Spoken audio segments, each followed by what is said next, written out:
অষ্টমবারের মতো নবান্ন উৎসব আয়োজন করল বৃহত্তর খুলনা সোসাইটি জাপান। ছুটির দিনে এই উৎসবে অংশ নিয়েছেন প্রবাসী বাংলাদেশিদের অনেকেই অংশ নিয়েছেন সেখানে স্থানীয় জাপানিজরাও। খুলনার ঐতিহ্যবাহী বিভিন্ন পিঠা এবং খাবারের আয়োজন ছিল নবান্ন উৎসবের প্রধান আকর্ষণ। সাংস্কৃতিক অনুষ্ঠানের দেশীয় গান এবং নৃত্য মন কাড়ে দর্শকদের। জাপান থেকে আমাদের সহকর্মী আহমেদ নাইমের পাঠানো তথ্য এবং চিত্রে থাকছে ডেস্ক রিপোর্ট।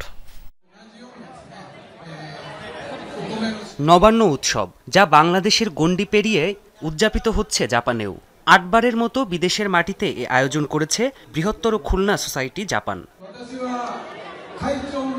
আয়োজিত নবান্ন অনুষ্ঠানে প্রধান অতিথি ছিলেন জাপানে নিযুক্ত বাংলাদেশের রাষ্ট্রদূত মোহাম্মদ দাউদ আলী।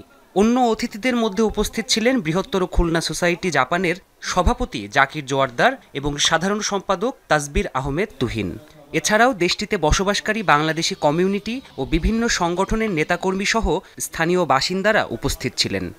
কেউ করবেন নবান্ন উৎসব, কেউ করবেন আমাদের ফুড ফেস্টিভ্যাল, কেউ অন্য নামে করবেন।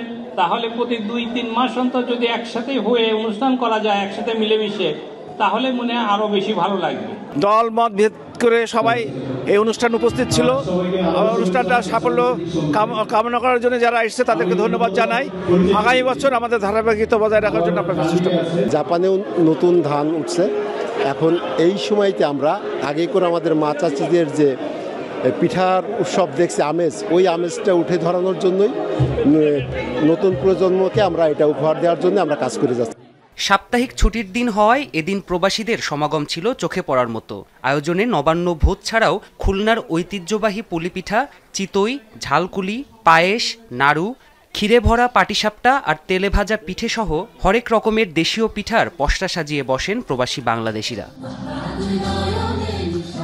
দিনব্যাপী এ আয়োজনকে স্মরণীয় করে রাখতে আয়োজিত হয় মনোরম সাংস্কৃতিক অনুষ্ঠান।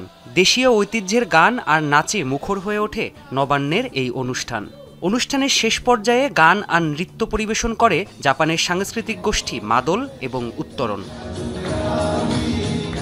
প্রাণপ্রতিম কুণ্ডু, যমুনা নিউজ।